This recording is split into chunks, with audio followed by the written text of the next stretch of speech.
ఆరాధన 10 గంటల నుండి ప్రారంభం.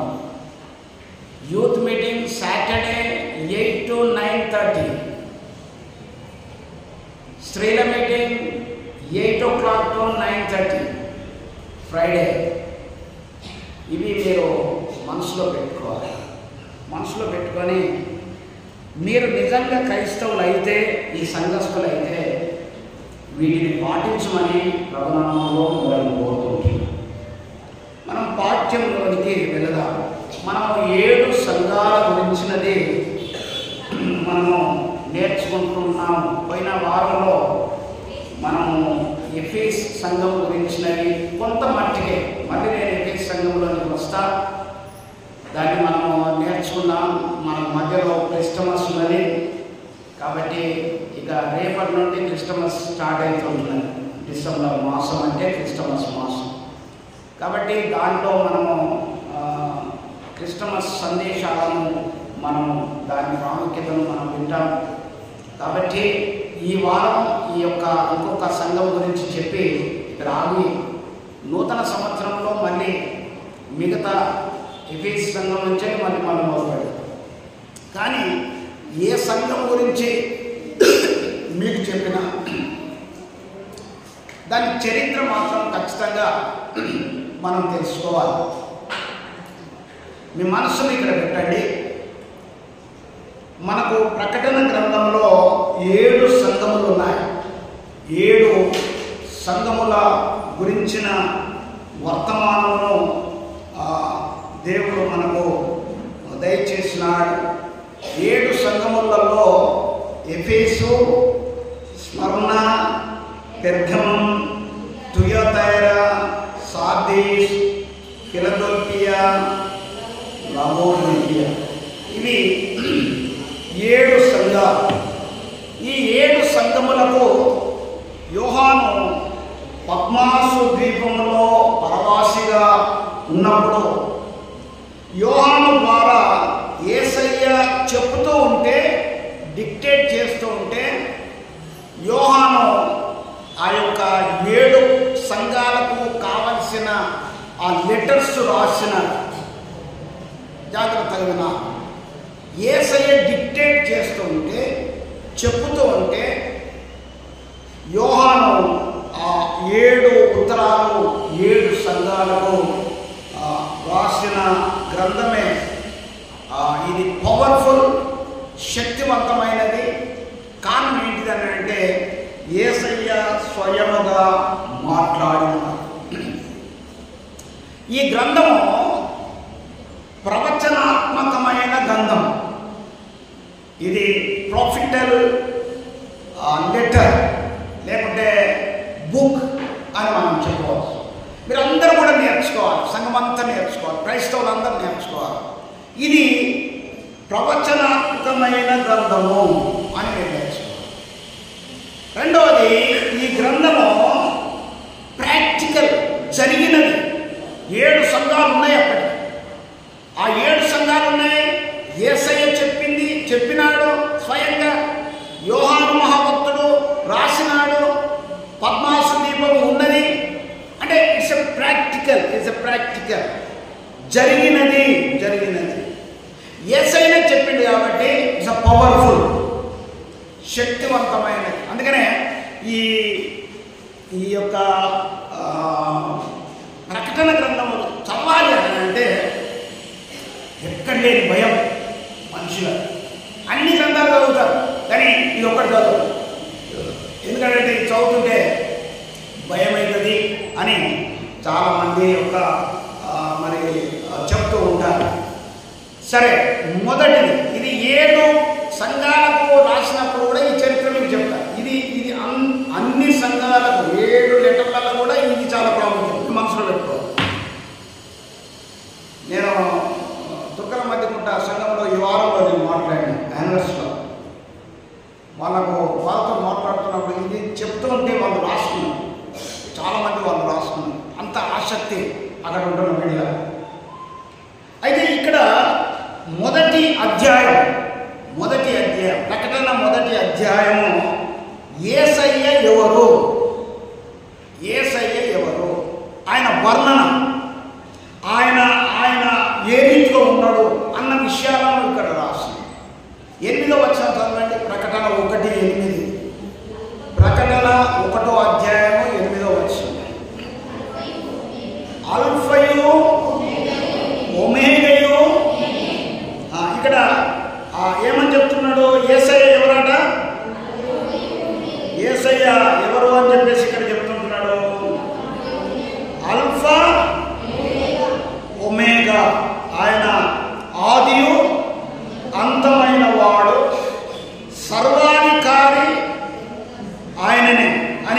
8వ వచనం చెప్తున్నారు. 13 నుండి 16 వచనం వరకు 7 సువర్ణ దీపములను ఆ దీపస్తంభముల మధ్యను మనుష్య కుమారుని పోలికని చూస్తేనే ఆయన వర్ణన ఇక్కడ ఉంది. ఆయన పాదముల మట్టుకున్నకు దిగుచున్న వస్త్రము ధరించుకొని రొమ్ములకు బంగారు దట్టి కట్టుకొని ఉండే. ఇప్పుడు యేసయ్య ఎవరు? మనం యేసయ్య అని అంటాం కదా. యేసయ్య ఎవరు, ఆయన ఎట్లున్నాడు అన్నది ఆయన లైవ్గా చూసి యోహాను రాసుకుంటున్నాడు. అంటే మనం ఇప్పుడు ఎంత ధన్యులం అంటే యేసయ్య ఎట్లున్నాడో ఆయన యొక్క మూర్తిత్వం ఇప్పుడు మనకు మన కండ ముందట పెట్టాడు యోహాను, ఆయన చూసి. కాబట్టి రియలీ మనం ధన్యులము. ఆయన ఏమేమి ధరించుకున్నాడు అన్నట్టుగా ఇక్కడ మనకు కనబడుతూ ఉంటున్నది. ఆయన ఏ రీతిగా ఉన్నాడు అని అంటే మనుష్య కుమారునిలాగా ఉన్నాడు. ఆయన పాదముల మట్టునకు ఒక వస్త్రమును ధరించుకున్నాడు. రొమ్మునకేమో బంగారు దట్టి ఒకటి కట్టుకున్నాడు. ఆయన తలయు వెంట్రుకలను తెల్లని ఉన్నిని పోలినవై హిమమంతా తెల్లగా ధవలముగా ఉండెను. ఇప్పుడు ఆయన తల వెంట్రుకలు ఎట్టున్నాయో కూడా మనకు అర్థమైంది. ఆయన నేత్రములు అగ్ని జ్వాలల వలె ఉండేవి. ఆయన పాదములు కొలిమిలో పుటము వేయబడిన మెరీచున్న అపరంజితో సమానమై ఉండెను. ఆయన కంఠస్వరము విస్తార జల ప్రవాహముల ధ్వని వలె ఉన్నది. ఇది ఆయన ఉంటున్న స్థితి. ఇంకా ఆయన ఏమై ఉన్నాడు? ఆయన తన కుడి చేత 7 నక్షత్రములు పట్టుకొని ఉండరు. ఆయన నోటి నుండి 2 అంచులు గల వాడి అయిన ఖడ్గము ఒకటి బయలువెళ్ళుచుండెను. ఆయన ముఖము మహా తేజస్సుతో ప్రకాశించుచున్న సూర్యుని వలె ఉన్నది. 18వ వచనం, నేను మొదటి వాడను కడపటి వాడను జీవించువాడను మృతనైతిని కానీ ఇదిగో యుగయుగములు సజీవుడనై ఉన్నాను. మరణం యొక్కయు పాతాళ లోకం యొక్కయు తాళం చేతులు నా స్వాధీనంలో ఉన్నాయి. ఇది మొదటి గ్రంథంలో యేసయ్య యొక్క పరిచయం, లేకుంటే యేసయ్య యొక్క వర్ణన, లేకుంటే ఈ సంఘము వధువు అయితే ఆయన పెళ్లి కుమారుడు ఏ రీతిగా వస్తాడు, ఆయన ఏమై ఉన్నాడని సంఘము తెలుసుకోవలసినది. నేను పోయిన వారం కూడా చెప్పిన, మనం పెళ్లి సంబంధాలకు పోతే చూడని వాళ్ళు ఏమడుగుతారు? ఆయన ఎట్లున్నాడు, పొడుగున్నాడా పొట్టి ఉన్నాడా అని అడుగుతారు కదా. అమ్మాయి ఎట్లున్నది, తెల్లగా ఉన్నదా నల్లగా ఉన్నదా అని అడుగుతారు కదా. అదే మాదిరిగా యేసయ్య ఏమై ఉన్నాడో ఆయన కంప్లీట్గా 1వ అధ్యాయంలో వధువు సంఘానికి ఆయన పరిచయం చేసుకున్నాడు. 2, 3 అధ్యాయాలు, ఈ 2, 3 అధ్యాయాలు 7 సంఘముల గురించి నది తెలియపరిచేది. ఈ 7 సంఘాల గురించిన వాటి పరిస్థితి, ఆయన ఏమై ఉన్నాడు, ఆ సంఘానికి పరిస్థితి ఏంటిది, ఆ సంఘానికి ఏమి చెప్తూ ఉంటున్నాడు, ఏమి చెయ్యమంటున్నాడు, ఏమి చేస్తే లాభం అని చెప్తుంటున్నాడు, ఏమి చెయ్యకుంటే నష్టం అని చెప్తుంటున్నాడో ఈ 2, 3 అధ్యాయాలలో మరి ఆయన రాపించి ఉన్నాడు. 4, 5 అధ్యాయాలలో యేసయ్య చేసిన పని ఏంటిదో అక్కడ మరి రాపించి ఉన్నాడు. 5 నుండి 18వ అధ్యాయం వరకు ఇదే చదువుతుంటే అందరికి భయం అవుతుంది. 5వ అధ్యాయం నుండి 18వ అధ్యాయం వరకు భూమి మీద మనుషులకు ఏమి జరుగుతుందో ఆయన రాపించాడు. 19వ అధ్యాయము 2వ రాకడలో ఏమి జరుగుతుంది, 2వ రాకడలో ఏమి జరుగుతుంది అని చెప్పేసి రాపించినాడు. ఆ రీతిగానే 20, 21, 22 ఇది పరలోకం వెళ్ళిన తర్వాత నిత్యత్వంలో మనకు ఏమేమి ఆయన ఇవ్వనన్నాడు, అక్కడ మనం ఎట్లా ఉంటామో, మన స్థితిగతులు ఏంటిది, ఆయన నమ్ముకున్న బిడ్డల యొక్క పరిస్థితులు ఏంటిది అన్న విషయాలను ఇక్కడ 20, 21 మరి 22 అధ్యాయాలలో ఆయన రాపించినట్టుగా ఇక్కడ మనము స్పష్టముగా చూడగలుగుతూ ఉంటున్నాం. ఇది మరి ప్రకటన గ్రంథం యొక్క కొంచెం ఇంట్రడక్షన్. ఈ భయం ఎవరికైతుందంటే, ఒకటి మొదట రక్షణ లేని వారికి, నిరీక్షణ లేని వారికి మాత్రమే ఆ ప్రకటన గ్రంథం చదివితే భయం అవుతుంది. కానీ ప్రకటన గ్రంథము ఆదరించే దానికోసము, కలగబోయే వాటిని, ఇవ్వబోయే వాటిని మనుషులకు తెలియపరిచే దానికోసము ఈ ప్రకటన గ్రంథాన్ని దేవుడు రాపించి ఉన్నాడు. ఇది ఒక చిన్న ఇంట్రడక్షన్. సరే, ఇప్పుడు మనము మొదట తెలుసుకున్న ప్రకారంగా యోహాను పద్మాసు దీపంలో ఉన్నాడు. ఈ పద్మాసు దీపంలో ఎందుకు యోహాను పోవలసి వచ్చింది అన్న విషయాలను మనము తెలుసుకున్నట్టయితే, మొదట గ్రీసు సంస్కృతి అనేది ఉండేది. జాగ్రత్తగా కథలాగా మీరు వినండి. గ్రీసు సంస్కృతి తర్వాత మరి రోమా సామ్రాజ్యము అది వచ్చి ఉన్నది. ఈ రోమా సామ్రాజ్యము వచ్చినప్పుడు అంటే చక్రవర్తులు ఇట్లా చెప్పుకోవచ్చు, మనం ఇట్లా కూడా చెప్పుకోవచ్చు. చక్రవర్తుల పాలన, తర్వాత పోపుల పాలన. ఈ చక్రవర్తులు తర్వాత పోపులు వచ్చారు. ఇప్పుడు కూడా వాటికల్లో మనకు పోపు మరి అక్కడ ఆయన అధికారిగా ఉంటున్నాడు. బియ్యం స్థానంలో పోపు మాత్రమే ఉంటాడు వాటికన్ సిటీలో. అదంతా కూడా క్రైస్తవ దేశం. అయితే ఇక్కడ గ్రీసు సంస్కృతి తర్వాత రోమన్ సామ్రాజ్యం వచ్చేసింది. ఈ రోమన్ సామ్రాజ్యంలో చక్రవర్తులు అనే వాళ్ళు ఉన్నారు. ఈ చక్రవర్తులలో మరి అలెగ్జాండర్ అనేటైన సూర్య భగవానునికి ఒక 2 గుళ్ళను కట్టించిన గుళ్ళను కట్టించి ఆ గుడిలో మరి వేరే దేవుడు ఎవరు ఉండరు. వాళ్ళను ఆ సూర్య భగవాను మాత్రము, ఆయన కాలంలో సూర్య భగవాను మాత్రమే దేవుడని ఆయన కట్టించినాడు. దాని తర్వాత ఈ అలెగ్జాండర్ చనిపోయిన తర్వాత ఐగుస్తు చక్రవర్తి. మీరు ఐగుస్తు చక్రవర్తి గురించి ఈ క్రిస్టమస్ సీజన్లో మరి మీకు అందరికీ పరిచయమే, క్రైస్తవ లోకానికి పరిచయం. ఐగుస్తు ఎవరు? ఈయన జనాభా లెక్కలను కట్టినవారు. ఐగుస్తు మరి యోసేపు మరియమ్మ అక్కడికి వెళ్ళి మీరు జాగ్రత్తగా విన్నారు. అయితే ఈ ఐగుస్తు ఏం చేసిండనంటే, ఆయన తొలి మున్సిపాలిటీ, ఫస్ట్ మున్సిపాలిటీ డిక్లరేషన్ చేసింది ఎవరు అని అంటే ఐగుస్తు అనే ఈ చక్రవర్తి చేసిన ఆయన ఒక గుడి కట్టించాడు. ఆ గుడి ఎవరి కోసం కట్టించాడు అని అంటే ఆయన కోసం కట్టించుకున్నాడు. ఆయన కోసం కట్టించుకున్నాడంటే చక్రవర్తి మాత్రమే దేవుడు, ఇక వేరే దేవుళ్ళు అంటూ ఉండరు. ఎవరు పూజించినా చక్రవర్తిని మాత్రమే పూజించాలి. ఇది రోమా చక్రవర్తులలో ఆ చక్రవర్తులు పెట్టిన ఒక రూల్ అన్నట్టు, ఒక రూల్.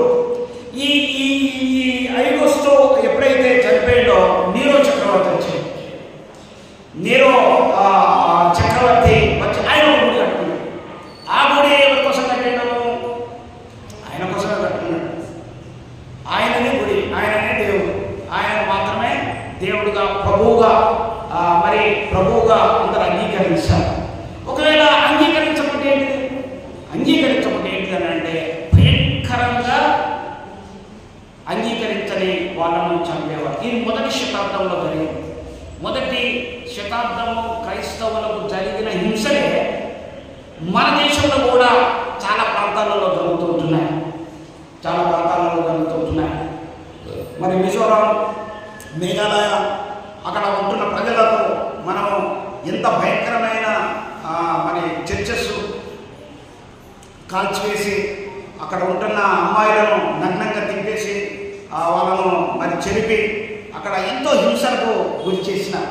అంటే అది ఇలాంటిది ఇప్పుడే కాదు, ఆ ఫస్ట్ శతాబ్దం నుంచి కూడా ఇలాంటి స్థితి మరి క్రైస్తవులో ఉన్నది అని ఇక్కడ మనకు చాలా స్పష్టంగా తెలియపరచబడుతూ ఉంటున్నది. కాబట్టి నీరో చక్రవర్తి తర్వాత టిబేరియన్ అనే ఒక చక్రవర్తి వచ్చేసాడు. ఈ టిబేరియన్ చక్రవర్తి కూడా ఒక గుడి కట్టాడు. అది కూడా ఆయన కోసం కట్టుకున్నాడు. కట్టుకొని నేనే దేవుని, నేనే ప్రభువును, మీరందరూ నన్ను పూజించాలి అని చెప్పేసి ఆయన ఒక శాసనాన్ని మనం చేశాడు. టిబేరియన్ చనిపోయిన తర్వాత మళ్ళా మూడో చక్రవర్తిగా డొమిటియన్ అనే చక్రవర్తి. ఈ డొమిటియన్ ఏం చేసిందంటే ఒక నాణ్యం, ఒక పైసా, ఒక నాణ్యం ఉంటుంది కదా, నాణ్యాన్ని ముద్రించి దాని మీద ఒక బాలుని, వాళ్ళ కొడుకు బాలుని యొక్క బొమ్మ దాని మీద చెక్కించి ఆయన మరి చేతిలో 7 నక్షత్రాలుది ఒక ఫోటో అక్కడ ప్రింట్ చేయించేసాడు. ఇంతకుముందు ఈ డొమిటియన్ నాణ్యం మీద ఒక బాలుడు, అంటే ఆయన కుమారుడు, ఆయన చేతిలో 7 నక్షత్రాలు ఉన్నాయి కదా. ఇప్పుడు మనం 1వ అధ్యాయంలో ఏమి చదువుకున్నాము? 13 నుండి 16 వచనాలలో చదువుకున్నప్పుడు యేసుక్రీస్తు 18వ వచనంలో ఆయన ఏమని చెప్పిండు? లేకుంటే 16వ వచనంలో ఏమని చెప్పిండు? ఆయన చేతిలో 7 నక్షత్రములు. ఏ వచనం ఉన్నారు చూడండి, 16వ వచనం చదవండి.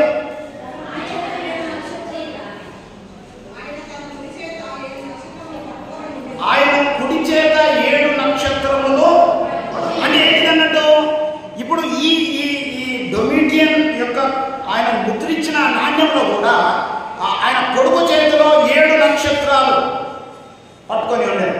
దీన్ని మీ మనసులో పెట్టుకోవాలి. ఎందుకు నేను చరిత్ర చెప్తున్నానంటే, ఇవి 7 సంఘాలకు లెటర్స్ రాస్తున్నప్పుడు ఆయన ఏమై ఉన్నాడు, ఆయన ఏంటిది అన్నది ఇంట్రడక్షన్ చేస్తూ ఉంటాడు, ఆయన చెప్తూ ఉంటాడు అన్నాడు. కాబట్టి ఈ చరిత్ర నీకు తెలిస్తే డొమిటియన్ ఆయన కొడుకే దేవుడు, ఆయన కొడుకును పూజించాలి, నన్ను పూజించాలి, 7 నక్షత్రాలను మేము కలిగిన వాళ్ళము అని అంటే సృష్టికర్త ఏమన్నాడు సంఘాలకు రాస్తున్న క్రమంలో అన్న దాని గురించి ఈ యొక్క చరిత్రను మరి మనము ఈ 7 అనేది మనం చూసినట్లయితే ఇది మనము ఇంతకుముందు మరి పాత నిబంధన గ్రంథంలో దీని గురించి మనకు ప్రస్తావన వస్తుంది. పాత నిబంధన గ్రంథంలో 7 గురించినది ఇది.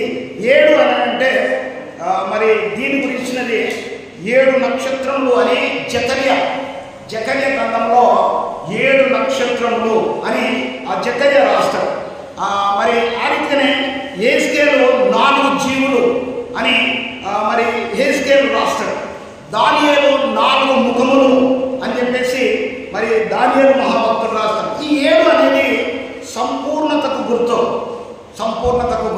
7 అనే అంకె సంపూర్ణతకు గుర్తు. 12 అంటే ఇది అందరము లేకుంటే అనేకులు అనే దానికోసము ఈ 12 అనేది గుర్తు. ఇది మరి 54 సార్లు 7 అనే దానిని మనము ఇక్కడ ప్రస్తావించినట్టుగా దాన్ని మనం కనుగోగలుగుతాం. కాబట్టి ఈ 7 అంటే ఇవి ఖచ్చితమైన లెటర్స్ అని చెప్పేసి దానికి మరి అర్థంగా ప్రతి ఒక్కరూ గ్రహించాలి. సరే, ఇప్పుడు కొంచెం మట్టుకు నేను పరిచయం చేసినా మనకు సమయం ఎక్కువ లేదు కాబట్టి ఇప్పుడు పాఠ్యంలోనికి మనం వెళ్దాం. ఇంకా చరిత్ర ఉన్నది. ఆ చరిత్ర గురించి నా విషయాలు అంటే ప్రకటన గ్రంథం గురించిన చరిత్ర ఏదైతే ఉన్నదో ఇది చాలా ప్రాముఖ్యమైన చరిత్ర. దీనిని ప్రతి ఒక్కరు కూడా దీన్ని తెలుసుకోవాలి, ప్రతి ఒక్కరూ రాసుకోవాలి. ప్రతి ఒక్కరూ రాసుకోవడమే కాకుండా దానిని పాటించాలి. ఈ రోజున మనం లవోదికీయ సంఘం గురించిన దాని గురించి లవోదికీయ సంఘము ఇది ఆఖరిలో ఉంటున్నది. మరి ప్రకటన గ్రంథంలో ఆఖరిలో ఉంటున్న మరి గ్రంథము ఈ యొక్క లవోదికీయ సంఘము గురించిన విషయం. ఇది ప్రకటన గ్రంథము 3వ అధ్యాయంలో మనము చూడగలుగుతాం. 14వ వచనం చదవండి.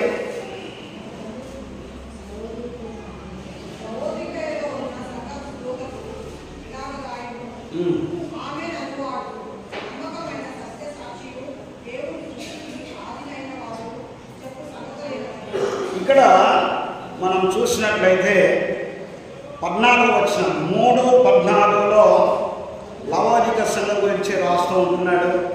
ఈ యొక్క లవోదికయ అనే పేరు ఎట్లా వచ్చింది, లవోదికయ అనే పేరు ఎట్లా వచ్చింది అనే విషయాలను కూడా నేను ఇంతకుముందు చెప్పిన.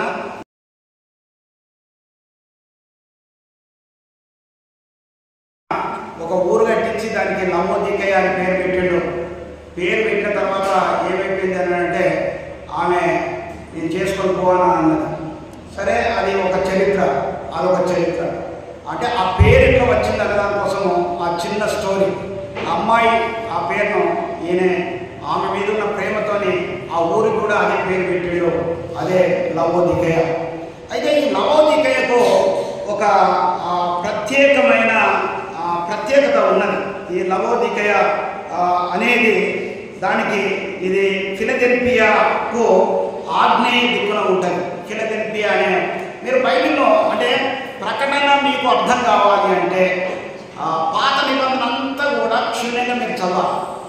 మీరు పాత నిబంధన చదివితే ప్రకటన గ్రంథం ఈజీగా అర్థమవుతుంది.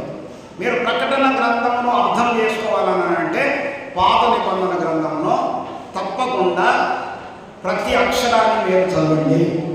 అయితే ఈ ఫిలదెల్ఫియా అనేది కూడా మనకు కనబడుతున్నది. ఫిలదెల్ఫియాకు ఆగ్నేయ దిక్కున దాదాపు 80 కిలోమీటర్ల దూరమున, ఎఫెసుకు తూర్పున దాదాపు 150 కిలోమీటర్ల దూరమున ఈ పట్టణము ఉంటుంది. ఆమెన్ అని అంటాడు. లవోదికయ ఉన్న సంఘం దూతకి ఇలా రాయము ఆమెన్ అనువాడు. ఇది ఆమెన్ అనేవాడు అంటే ఇది బైబిల్ చూడండి అందరూ కూడా 3:14 ఆమెన్ అంటే ఇది కలుగుగాక, లేకుంటే తదస్తు ఈ పదానికి అర్థం అంటే సత్యము, విశ్వసనీయత, నమ్మకత్వం. ఇది యెషయా 65:16 ఉంటుంది. అంటే ఆయన ఏంటి అన్నవాడు. ఇక్కడ సత్యసాక్షి, ఆమెన్ అనువాడు సత్యసాక్షి. ఇది యేసయ్యకుంటున్న డిగ్రీ, యేసయ్యకుంటున్న ఉనికి. ఆయన ఏమై ఉన్నాడు, ఆయన ఆమెన్ అనువాడు, ఆయన నమ్మకమైన సత్యసాక్షి.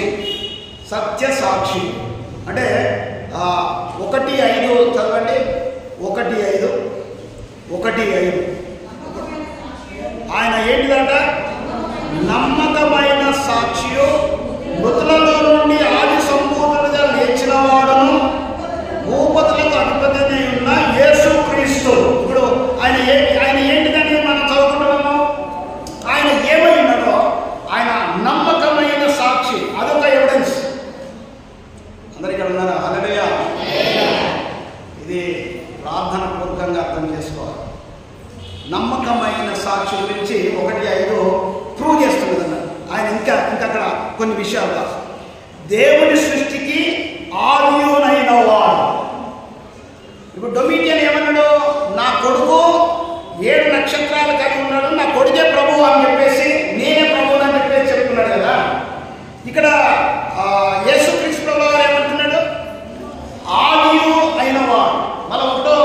మళ్ళీ 8వ వచనంలో ఏమంటాడు, ఆల్ఫా ఒమేగా, నేను మొదటి వాడిని కడపడి వాడు. ఆయన 18లో ఏమంటాడు, నేను మొదటి వాడిని కడపడి వాడు, జీవించువాడను, మృతుడైంది కానీ ఇదిగో యుగ సజీవుడైన వాడు. అంటే ఇక్కడ ఏమని చెప్తున్నాడు, ఆదియునైన వాడు. అంటే ఆయన ఇప్పటివాడు కాదు, ఆయన మొదటి నుండి ఉన్నవాడు. అంటే ఈ 15వ వచనంలో ఇప్పుడు ఆయన ఏంటిదో మనకు చెప్పాడు. 15వ వచనం సంఘం గురించి లేకుంటే లవోదిక గురించి ఆయన మాట్లాడుతుంటున్నాడు. ఈ 15వ వచనంలో మనం చదవక ముందు మీకు లవోదిక గురించిన ఒక చిన్న పరిచయం మీరు చేస్తారు. ఈ లవోదికయ అనే ఈ యొక్క సంఘము ఆ ఊరిలో అన్నీ ఉన్నాయి. కానీ ఒక్కటి మాత్రము అక్కడ లవోదికలో లేదు. అన్నీ ఉన్నాయని అంటే ఆడపిల్లలు పెట్టుకునే కాటుక ఎక్కడ ఫస్ట్ తయారై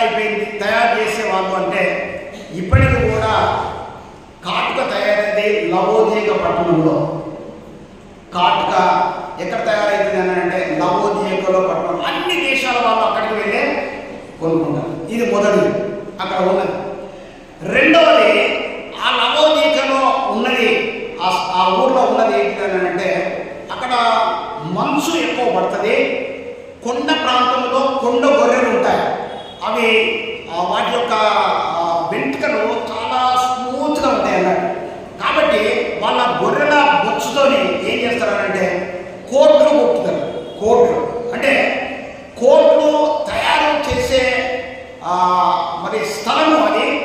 అక్కడ ఉన్న కోట్లు ఎక్కడంటే స్మూత్గా ఉంటాయి, చాలా విలువైనవి. అన్ని దేశాల వాళ్ళు ఆ ఊరికి వెళ్ళి ఆ కోట్లు మరి అక్కడ కొనుక్కుంటారు. ఇది రెండవది ఆ ఊర్లో ఉన్నది. మూడవది ఆ ఊర్లో ఉన్నది ఏంటిది అని అంటే జంక్షన్, 4 రోడ్ల జంక్షన్. 4 రోడ్ల జంక్షన్ ఉంటే ఏం జరుగుతుంది? ఎవరైనా 4 రోడ్లు ఉన్న స్థలంలోనే ఫ్లాట్ కొనుక్కుంటారు. ఎందుకు? కారణం ఏంటిది? దేనికోసం? వ్యాపారం కోసం. వ్యాపారం కోసం. కాబట్టి అది సార్దీస్ నుండి ఎఫెసెస్కు, సార్దీస్ అనే పట్టణం నుండి ఎఫెసెస్కు ఒక రోడ్డు వెళ్తుంది, ఒక రోడ్డు పోతూ ఉంటుంది. ఇంకోటి పెర్గమం నుండి తయోతీరకు ఒక రోడ్డు పోతుంది. ఆ పోతున్న రోడ్డు మధ్యలో ఉన్న జంక్షనే లవోదిక. అక్కడ బంగారమునకు ప్రసిద్ధి. బంగారం బ్యాంక్. ఇప్పుడు మీరు దుబాయ్కి వెళితే అక్కడ ఏటీఎంస్ ఉంటాయి. ఏమిటి మనకు డబ్బులు లెక్క వాళ్ళకి బంగారం ఏటీఎంస్ ఉంటాయి. అక్కడ ఆ బంగారం ఏటీఎం దగ్గరికి వెళ్ళి మనం ఆన్ చేసిన తర్వాత నీకు ఎంత కావాలన్నది చూపెడుతుంది. దాన్ని నొక్కితే ఆ ఏటీఎం నుంచి ఆ బంగారం బిస్కెట్ బయటకు వచ్చేస్తుంది. అంటే అలాగనే అక్కడ బంగారం తోరణాలు ఇట్లా కడతారు, పూల మాదిరిగా ఇట్లా కడతారు. అక్కడ బంగారం గనులు ఉన్నాయంటే లేవు, అక్కడ బంగారం గనులు లేవు. కానీ వేరే దగ్గర నుంచి తీసుకొని వస్తారు. ఈరోజు దుబాయ్లో కూడా బంగారం గనులు లేవు, మీకు తెలుసా? అది కూడా వేరే దగ్గర నుంచి తీసుకొచ్చి అక్కడ వాళ్ళు మార్కెటింగ్ చేస్తారు. అదే మాదిరిగా ఈ లవోదికలో మరి బంగారం దొరుకుతుంది, బంగారం బ్యాంక్ ఉన్నది, అక్కడ కాటుక దొరుకుతుంది, అక్కడ కోట్లు దొరుకుతుంది. అది బిజినెస్కు మరి వాణిజ్యంలో ఇది అక్కడ ఒక మంచి సెంటర్గా మరి అది ఉంటుంది. కానీ అక్కడ ఒక లోపం ఉన్నది. ఏం లోపం ఉన్నదని అంటే నీళ్ళు లేవు. అన్నీ ఉన్నాయి, వ్యాపారం ఉన్నది, బంగారం ఉన్నది, అన్నీ ఉన్నాయి. కానీ అక్కడ ఏం లేవు చెప్పండి? నీళ్ళు లేవు. ఈ నీళ్ళ కోసము వాళ్ళు ఒక 6 కిలోమీటర్ల దూరం, వాళ్ళ ఊరు నుండి 6 కిలోమీటర్ల దూరంలో మరి కొలస్ ఆ కొలస్ అక్కడ చల్లటి నీళ్ళు వస్తాయన్నమాట. భూమిలో నుండి ఆ కొండ ప్రాంతంలో నుంచి ఆ కొలస్ నుంచి చల్లటి నీళ్లు అక్కడి నుంచి వస్తాయి. వాళ్ళు ఏం చేస్తారంటే ఆ నీళ్లను పైప్ లైన్తో ఈ యొక్క లవోదిక పట్టణానికి తీసుకొని వస్తారు. ఆ పైపు చుట్టూ కూడా ఒక థర్మకోల్ లాంటిది చుట్టేసేసి అదే చల్లదనము మరి వాళ్ళ ఊరి దాకా వచ్చేదాకా ఉండాలని వాళ్ళు చుడతారు. కానీ వాళ్ళ ఊరికి వచ్చే వరకు అదేమైపోతారంటే ఆ చల్లదనం కొంచెము తగ్గిపోతుంది. అయితే ఇంకొక ప్రాంతం నుండి వాళ్ళు ఏం చేస్తున్నారంటే మరి వాళ్ళు హీరాపోలి అనేది అక్కడికి 6 కిలోమీటర్ల దూరంలో ఉంటుంది. హీరాపోలి నుంచి వెళ్ళి ఆ హీరాపోలిలో భూమి నుంచి వెళ్ళి 148 డిగ్రీల ఉష్ణోగ్రత కలిగిన వాటర్ వస్తాయన్నట్టు, వేడి వాటర్, బాగా వేడి ఉన్న నీళ్ళు వస్తాయన్నట్టు. ఆ నీళ్లకు ఒక పైప్ వేసేసి ఆ వేడి నీళ్ళు తీసుకొని వస్తానట్టు. ఒక దిక్కు చల్లటి నీళ్ళు, ఒక దిక్కు వేడి నీళ్ళు. అక్కడ కొద్దిగా ఏమున్నది? అన్నీ ఉన్నాయి కానీ వాటర్ లేవు. వాళ్ళు ఒక ప్రాంతం నుంచి వెళ్ళి చల్లటి నీళ్ళు తీసుకొచ్చుకుంటారు, మరి కొలస్ నుంచి వెళ్ళి చల్లటి నీళ్ళు తీసుకొచ్చుకుంటారు, హీరాపోలి నుంచి వెళ్ళి వేడి నీళ్ళు తీసుకొచ్చుకుంటారు. అయితే దీన్ని మీరు మనసులో పెట్టుకోవాలి. చరిత్రని ఎందుకు చెప్తున్నానంటే ఇది మనం చదవబోయే వాక్యానికి రిలేటెడ్గా ఉన్నది. యేసయ్య ఆ సంఘముతో ఎందుకు మాట్లాడుతున్నాడు? ఇప్పుడు ఒక మనిషి గురించి మాట్లాడాలంటే, వాడి గర్వం గురించి మాట్లాడాలంటే, వాడి అహం గురించి మాట్లాడాలి అని అంటే వాడు ఏంటిదో మనకు తెలియాలి.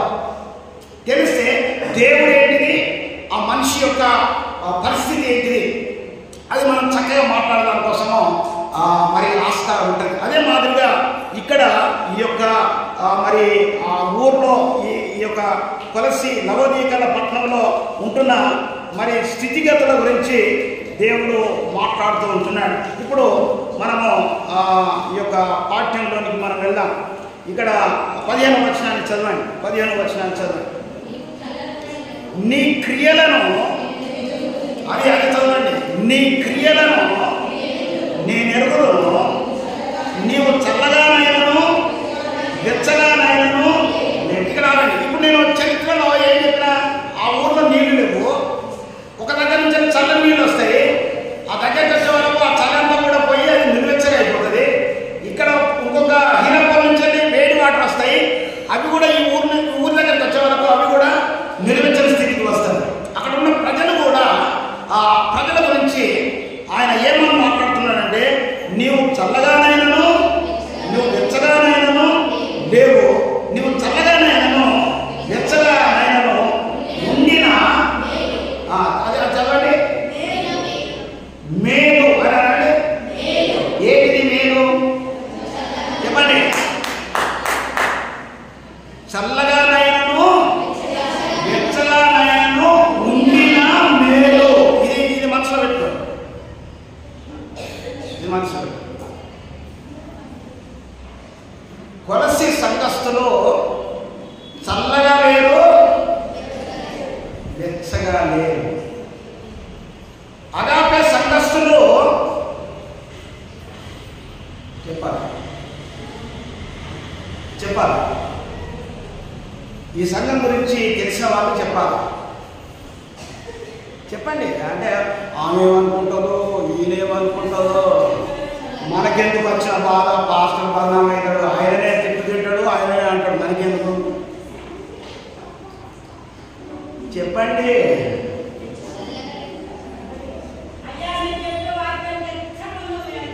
నువ్వు అప్పటి మాట మాట్లాడు.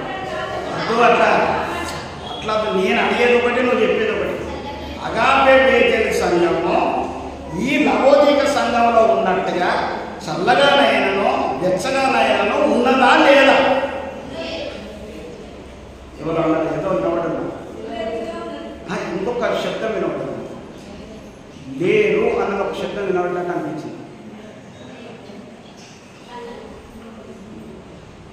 చల్లగానైనను అంటే క్రైస్తవునిగా వాక్య ప్రకారంగా జీవించేవాడుగా. ఇంకోటి ఏంటి? వెచ్చగా అంటే ఇటు అటు కాకుండా లోకానుసారంగా. ఇది అగాప మీద చర్చలు ఉన్నదా లేదా అంటున్నా. మళ్ళీ ఎవరు అంటున్నా? అన్నిటోళ్ళు ధైర్యంగా అనాలి. లేదు అని ఉన్నానంటే లేచిన కూడా అనాలి. ఉన్నది అని అంటే దాన్ని కూడా లేచిన బట్టి అనాలి. ఉన్నది. యేసు ప్రభు 7 సంఘాలకు ఎందుకు రాపించిందో తెలుసా? 7 సంఘాలకు రాసిన ఆ మాటలే ప్రపంచ దేశంలో ఉన్న సంఘాలన్నిటికీ వర్తిస్తుంది. సంఘం అంటే ఎవరు? మనిషి, ఒక వ్యక్తి. నీవే సంఘం అంటే ఎవరు? కుటుంబం. నీ కుటుంబమే. చల్లగా ఉన్నవా, వేడిగా ఉన్నవా? దేవుడు ఏమంటున్నాడు తెలుసా? నువ్వు చల్లగా లేవు, నువ్వు వెచ్చగా లేవు అని ఏమంటున్నాడు? మేలు. ఏది మేలు? చల్లగా ఉంటే అక్కడ ఎంజాయ్ చేయవచ్చు, వెచ్చగా ఉంటే ఇక్కడ ఎంజాయ్ చేయవచ్చు. అటు ఇటుగా ఉంటుంటే ఎక్కడ లేదు. ఎందుకు చాటు మాటున మనం పండుగలు చేసుకోవాలి, చాటు మాటుగా వాళ్ళను మనం అనుకరించాలి, వాళ్ళు మళ్ళీ మన మీద షటర్స్ చేయాలి. అరే మీరే క్రైస్తవులు, అందరూ మమ్మల్ని కాపు కొడుతున్నారు అని చెప్పేసి వాళ్ళు ఎందుకు అనాలి? నిన్ను బట్టే కదా అన్యజనుల మధ్యలో నా నామము దూషింపబడుతున్నదని దేవుడు ఎందుకు అనాలి? అర్థమవుతుందా మీకు? అర్థమవుతుందా? నిన్ను బట్టే కదా నా నామము అన్యజనుల మధ్యలో దూషింపబడుతున్నదని. నిన్ను బట్టి అంటే ఒక వ్యక్తిని బట్టి, ఒక క్రైస్తవుని బట్టి, ఒక క్రైస్తవ కుటుంబం బట్టి దేవుడు నువ్వు వెచ్చగా ఉండనందుకు, నువ్వు చల్లగా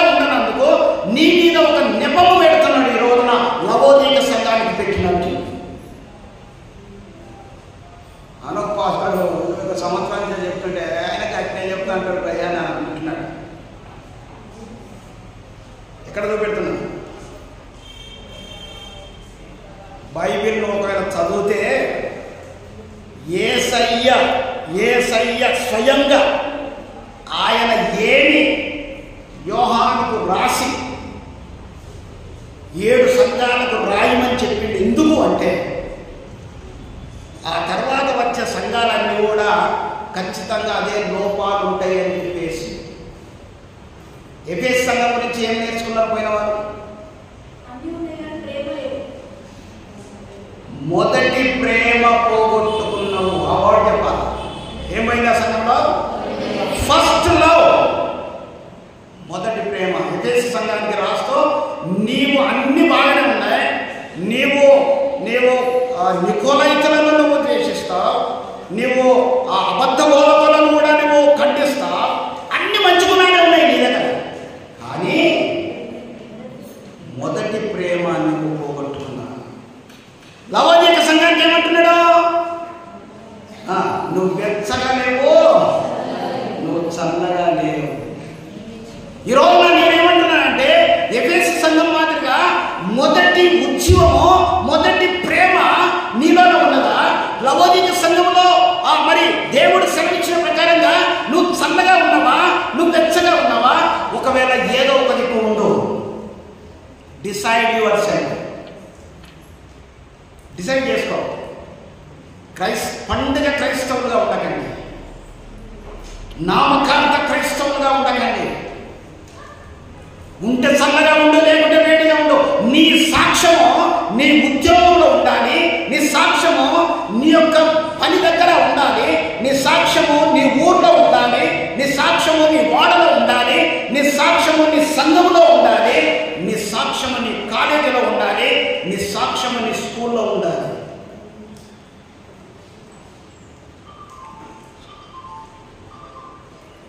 ఇక్కడ బాగా భక్తి ఉన్నట్టు నటించి చాలామంది గుడికి వచ్చినేమో బొట్టు పెట్టుకోరు, ఉద్యోగానికి వెళ్తే బొట్టు పెట్టుకుంటారు.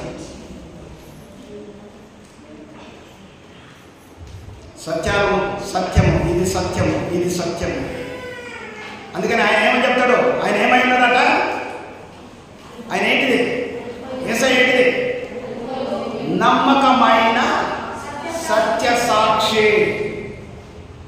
అమ్మా, మీరు గుడికి వచ్చినప్పుడు ఏదో అక్కడ పోయి వస్తానని చెప్పేసి రాకండి దయచేసి. ఈ మందిరానికి వచ్చాను, డెఫినెట్లీ దేవుడు మీతో మాట్లాడేదానికోసమే ఆనుపాస్తం ఇక్కడ వచ్చింది. చాలా మంది అన్య సంస్కృతిలో అన్య మరి పండుగలను చేస్తే వాళ్ళకు సపోర్ట్ చేస్తుంటున్నారు. చెల్లె ఒకవేళ హిందూరాలుగా ఉంటే చెల్లెకు సపోర్ట్ చేస్తాడు, అన్న హిందూరాలుగా ఉంటే అన్నకు సపోర్ట్ చేస్తారు, తల్లిదండ్రులు హిందువులుగా ఉంటే తల్లిదండ్రులకు సపోర్ట్ చేస్తారు. మానుకో. ఎందుకో తెలుసా? నీవు క్రైస్తవురాలుగా ఉంటే నీకు మేలు, క్రీస్తును కలిగి ఉంటే నీకు మేలు, లేక అన్ని రాలుగా ఉంటే కూడా నీకు మేలే. ఎందుకో తెలుసా? కనీసం లోకంలో ఉన్న వైభవాన్ని నేను అనుభవిస్తాను. ఆ తర్వాత ఏం జరుగుతుందో అది తర్వాత తెలుసుకో. చాలా మంది మీ పిల్లలను, చంటి పిల్లలను వాళ్ళకు తెలియదు, నువ్వేది నేర్పిస్తే అదే నేర్చుకుంటారు. నువ్వు అక్కడికి వెళ్ళి వాళ్ళ సంస్కృతిలో వాళ్ళ బొట్లు పెట్టుకుంటుంటే, వాళ్ళ ఆచారాలు చేస్తుంటే, వాళ్ళు వాళ్ళ వాళ్ళ వాళ్ళ పద్ధతులను చేస్తుంటే నువ్వు దాన్ని సపోర్ట్గా నీ పిల్లలకు అది నేర్పిస్తున్నావు. ఇక్కడికి వచ్చిన తర్వాతనేమో బంగారు వాక్యాలు నేర్చుకో, డ్యాన్సులు చేయాలి, ఇక్కడికి వచ్చిన తర్వాత నేర్పిస్తున్నావు. అందుకనే దేవుడు ఏమంటున్నాడు ఈ సంఘాన్ని, లవోదిక సంఘాన్ని? చదవాలా? 15వ వచనం చదవాలి. 15వ వచనం, నీ క్రియలను నేను ఎరుగుదును. నీ క్రియలను అంటే ఏంటి అన్నట్టు? అంటే ఏంటి అన్నట్టు? దేవుడు నువ్వు ఎక్కడికి వెళ్తున్నావో, ఏం చేస్తున్నావో, ఏ క్రియ చేస్తున్నావో, ఏ పండుగ చేస్తున్నావో, నీ రిలేషన్షిప్లో ఎవరితో నువ్వు సహవాసం చేస్తున్నాడో దేవునికి తెలుసు. దేవుడు ఏమంటున్నాడు? నాకు తెలుసు అంటున్నాడు. నాకు తెలుసు అన్నాడు. చాలాసార్లు దేవుడు ఎట్లా మాట్లాడుతున్నాడంటే అది నాకు తెలుసా, అది నాకు తెలుసు. నేను బాగా ప్రార్థన చేస్తున్నా ప్రభా, నువ్వు నాకు నా ప్రార్థన వింటలేవు అని నాకు తెలుసు. ఏవో వాడు చూడు నా మీద ఎన్ని చెడ్డమాటలు మాట్లాడుతున్నాడు, ఎన్ని ఇబ్బందులు పాలు చేస్తున్నాడు నాకు తెలుసు. నాకు తెలుసు. ఐ నో దేవా, వాళ్ళు వెనకకు వెళ్ళి గుసగుస మాట్లాడుకుంటున్నారయ్యా నాకు తెలుసు. శాస్త్రంలో పరిసయ్యులు సద్దుకయ్యులు యేసయ్య గురించి మాట్లాడుతున్న మాటలు ఆయన తెల్లదా? తెలుసు. అందుకనే ఆయన ఏమంటున్నాడు, నీ క్రియలను నేను ఎరుగుదును, నీవు చల్లగానైనను వెచ్చగానైనను లేవు, నీవు చల్లగానైనను వెచ్చగానైనను ఉండినా మేలు. నువ్వు చల్లగానైనను వెచ్చగానైనను ఉండిన మేలు. నువ్వు చల్లగానైనను వెచ్చగానైనను ఉండిన మేలు. లేదేం విన్నారా? ఇక్కడ మరి నేరారోపణ ఏం జరుగుతున్నది? నేరారోపణ ఏం జరుగుతున్నది? 16 వచనం.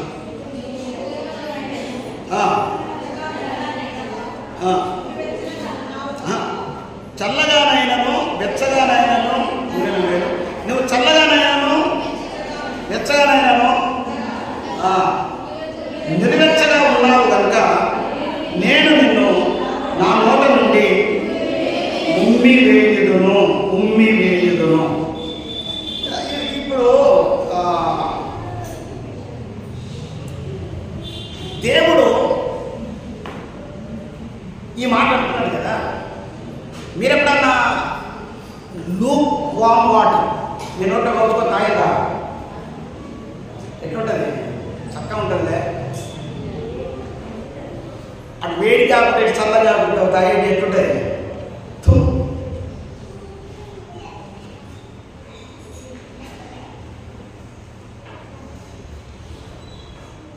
మనకు ఇష్టపూర్వకంగా ఒక ఎండాకాలం వచ్చినాం అనుకోండి, ఎండాకాలం ఒకరింటికి వెళ్ళినాం, వాళ్ళు వేడి వేడి చాయ్ ఇచ్చినారు అనుకోండి, ఎట్లా ఫీల్ అవుతారు?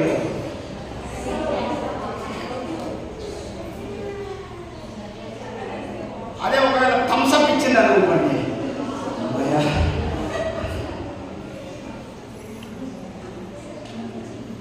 ఇప్పుడు ఈ చలికాలం చల్లగా ఉన్నది,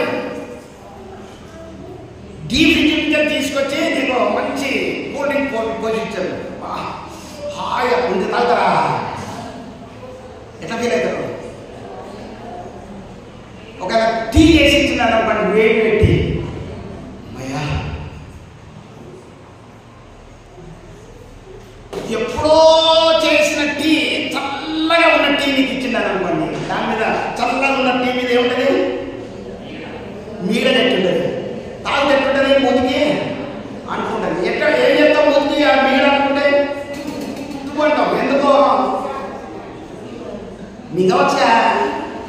అది చల్లగా ఉన్నది మీదికి అని మీగడ అనుకున్నది మూతికి. చూడండి ఎంత భయంకరమో. అంటే ఒక మనిషికే నీకు ఒక చల్లని టీ ఇస్తే దాని మీద మీగడ కడితే మూతి కట్టితే దాన్ని ట్రూ అని అంటావు. అదే మాదిరిగా యేసుక్రీస్తు ప్రభువు వారు ఏమంటున్నారంటే, నువ్వు వెచ్చగా లేవు, నువ్వు చల్లగా లేవు కాబట్టి నువ్వు నులివెచ్చని జీవితం అంత కలుపుకోలుగా ఉంటున్నావు, అటు అది చేస్తున్నావు ఇటు ఇది చేస్తున్నావు కాబట్టి నేను మాత్రం నిన్ను నా నోట నుండి ఉమ్మివేయ ఉద్దేశించుతున్నాను. ఇంకా ఉమ్మివేయలే, మనం ధన్యులము. సంగమా నువ్వు ధన్యురాలవు, ఇంకా ఉమ్మివేయలేదు. కానీ ఇంకా నువ్వు అట్లనే ఉంటే నా ఉద్దేశం మాత్రం అది చెబుతుంటున్నాడు దేవుడు. నీ యాటిట్యూడ్ అట్లే ఉంటే, నీ ప్రవర్తన అట్లే ఉంటే, నీ గుణం అట్లే ఉంటే, నీ జీవితం అట్లే ఉంటే, ఆయన ఉద్దేశం మాత్రం ఏమంటున్నాడు తెలుసా? నా ఉద్దేశం ఏంటిదంటే నిన్ను మాత్రం ఉమ్మివేస్తా. ఉమ్మివేస్తా అంటే ఏంటిది? ఉమ్మివేస్తా అంటే ఏంటిది? నిజంగా నచ్చి నీ ముఖం మీద అని ముక్తాడా? అట్లా కాదు. ఉమ్మివేస్తానంటే ఏంటిదో తెలుసా? నీ దగ్గర ఉండకుండా, నీ ఇంట్లో ఉండకుండా ఆయన వెళ్ళిపోతాడు. ఎఫెసీయులకు అంటే ఏం చెప్పాడు? మారకుంటే ఏం చెప్తాను? నీ దగ్గర నుండి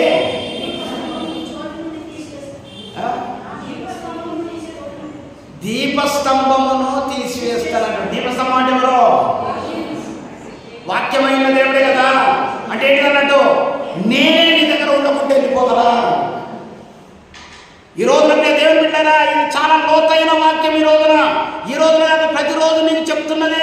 ఒక సభలలో, ఒక 1,00,000 మంది ఉన్న సభలలో ఇలాంటివి కూడా చెప్తారో చెప్పండి, నాకు తెలియదు. మీరు ధన్యులు. ఎందుకో తెలుసా? దేవుడు ఆత్మాభిషేకంతో, నా మాటలు కాదు, సంగములతో ఆత్మ చెప్తున్న మాటలు, ఆత్మ చెప్తున్న మాటలు ఇవి మామూలు మాటలు కాదు. ఉమ్మివేయ ఉద్దేశించుచున్నాను. ఇంకా ఉమ్మివేయలేదు, కానీ ఉద్దేశం అయితే ఉన్నది. ఒకవేళ అటు ఇటు గానోళ్ళకు నిలువెచ్చగా ఉన్నోళ్ళతోని ఈ మాటలు చెప్తుంటున్నాడు. లవోదిక సంఘం అట్నే ఉన్నది. లవోదిక సంఘము ఇటు వేడిగా లేదు, ఇటు చల్లగా లేదు. వేడిగా లేదు, చల్లగా లేదు. కాబట్టి దేవుడు లవోదిక సంఘం గురించి మాట్లాడుతున్నాడు. ఒకవేళ నీవే సంఘం అయితే, నీ కుటుంబమే సంఘం అయితే, దేవుడు నీతోని కూడా, నువ్వు కూడా అట్లే ఉన్నట్టయితే నీతో కూడా ఇవే మాటలు మాట్లాడుతున్నాడు. చెప్పండి ఇప్పుడు. హల్లెలూయా. అందరు ఇక్కడ ఉన్నారా? ఇవి చాలా ప్రాముఖ్యం. దేవుడు ఏంటిదో చెప్పిండు. ఆయన ఏంటిది? ఆయన ఆమేన్ అనువాడు నమ్మకమైన సాక్షి. ఆయన ఇప్పుడు సంఘం గురించి ఏం చెప్తాడు? ఆమెకున్న సంఘానికి ఉన్న రోగం ఏంటిది? నువ్వు చల్లగా లేవు, వెచ్చగలేవు. దేవుడి ఉద్దేశం ఏంటిది? నువ్వు చల్లగా లేవు, వెచ్చగలేవు కాబట్టి నేను ఉంచేస్తా అని. ఇప్పుడు దేవుడు ఆ సంఘం గురించి, లేకపోతే అలాంటి వాళ్ళ గురించి దేవుడు మాట్లాడుతున్న మాటలు 17వ వచనం. నీవు దౌర్భాగ్యుడవును, దిక్కుమాలిన వాడవును, దరిద్రుడవును, గుడ్డివాడవును, దిగంబరుడవై ఉన్నావని ఎరగక. ఉన్నాయా మీ బైబిల్లో? ఉన్నాయా? అలాంటి వాళ్ళని దేవుడు ఏమంటున్నాడు? దౌర్భాగ్యుడు అంటే ఎవరు? దౌర్భాగ్యుడు. దిక్కుమాలినోడు అంటే ఏ దిక్కు లేదు వానికి, ఏ దిక్కు లేడు. వాడు ఎటు పోతున్నాడో తెలియదు. ఇప్పుడు ఒక ట్రైన్ ఎక్కి నువ్వు ఎటు పోతున్నావు అంటే ఏమో నాకేం తెలుసు అలా భయపడ్డది. లేకపోతే బయలుదేరి పోతుంటే ఎక్కడికి పోతున్నావు బ్రదర్ అని అంటే ఏమో నాకేం తెలుసు అని అంటే ఏమంటారు? నేను అమ్మో వీడా ఎర్రగడ్డోడు ఉన్నట్టున్నది అని హైదరాబాద్ ఉన్నాడు. హైదరాబాద్ ఏమనుకుంటాడే, మీరు ఎర్రగడ్డోడు, వీళ్ళు మందలించేదంటే మీరు మీద పడతారని చెప్పి భయపడతారు. ఇంకెక్కడ ఏమన్నాడు? దరిద్రుడు. ఇప్పుడు ఎవరు దరిద్రుడే? దరిద్రుడు ఎవరు చెప్పండి? దౌర్భాగ్యుడు ఎవడు? గుడ్డోడు ఎవడు? దిక్కుమాలినోడు ఎవడు? ఒక చిన్న ఉదాహరణ చెప్తాను. ఫుల్ వర్షం పడుతున్నది. ఒకడు గొడుగు లేకుండా పోతున్నాడు. మీరేమంటారు? మనం ఏమనుకుంటాం? అయ్యో పాపం, నాకనేది గొడుగు ఉన్నది, మరి గొడుగు లేకుండా పోతున్నాడు చూడు అన్నాడు. అవునా కదా? చెప్పండి, అవునా కదా? వాడు గొడుగు పట్టుకొని పోతే వాడు భాగ్యవంతుడే. వాడికి గొడుగు ఉన్నది చూడు, ఎంత పెద్ద వర్షం పడుతున్నది, ఆయన పెద్ద గొడుగులో మంచి రంగురంగున్న గొడుగు పట్టుకొని పోతున్నాడు, తగ్గకుండా పోతున్నాడు అని అనుకుంటాం కదా. మంచి రంగురంగుల గొడుగు ఉన్నది, చాలా పెద్ద గొడుగు ఉన్నది, ఫుల్ వర్షంలో పోతున్నాడు, వాడు సంకల పెట్టుకొని పోతున్నాడు. ఏమంటాం మరి? చెప్పరే, అరే దరిద్రుడా ఏమంటామా? ఓరి దరిద్రుడా, దౌర్భాగ్యుడా, గొడుగున్నది ఎందుకురా ఇప్పుకొని తడవకుండా పోయేదానికోసం కదా. వాడు దరిద్రుడండి. ఈ రోజున క్రైస్తవులు ఎంత దరిద్రుడు అంటే, మందిరాలు ఉంటాయి, చక్కటి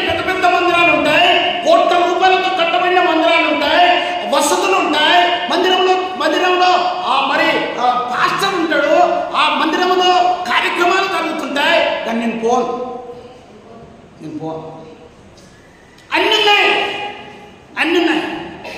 సేవకుడు ఉన్నాడు, మంచి చర్చ్ ఉన్నది, ఆరాధించుకుంటే కూడా అనేటోళ్ళు ఎవరు లేరు, ప్రార్థన చేసుకుంటే అనేటోళ్ళు ఎవరు లేరు, బైబిల్ చదివితే అనేటోళ్ళు ఎవరు లేరు. బైబిల్ ఉన్నది చేతిలో, కానీ నేను చదవ. ఇప్పుడు ఇది 11వ నెల కదా, మీరు ఎంత మటుకు బైబిల్ కంప్లీట్ చేసి అసలు మొదలు పెట్టావా? అసలు చదువున్నదా? ప్రార్థన ఎన్నిసార్లు చేస్తున్నావు? కడుపు నప్పినప్పుడు చేసినాను కదా, నూరు పోయేటప్పుడు చేస్తున్నాను, డబ్బులు కావాలన్నప్పుడు చేస్తాను, అవసరం ఉన్నప్పుడు చేస్తాను.